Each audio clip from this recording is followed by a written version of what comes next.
والدعاء حين تدعو الله لمحمد صلى الله عليه وسلم بالخير وبالرحمة وبالبركة دعاء لك. ليه؟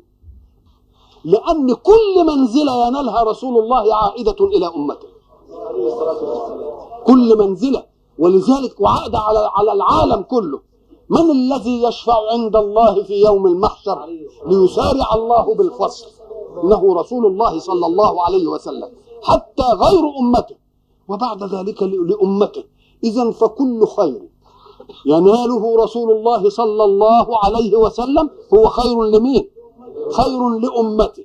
وإذا دعوت له فكأنني أدعو لمين؟ لأن إذا كنت لما أصلي عليه واحدة يصلي ربنا علي أنا 10، يبقى إذن خير لي ولا لا؟ خير. أولئك عليهم صلوات من إيه؟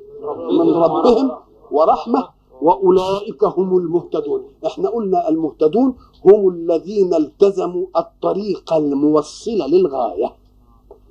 طريق الموصل للإيه؟ الغاية هنا إيه؟ صلوات من ربهم وإيه؟ صلوات من ربهم ورحمة. وأنت الآن متمتع بنعم الله بأسباب الله، وعند الله في الآخرة متمتع بنعم الله بالله. الله، هذا الفرق بين الاثنين، الفرق بين الاثنين.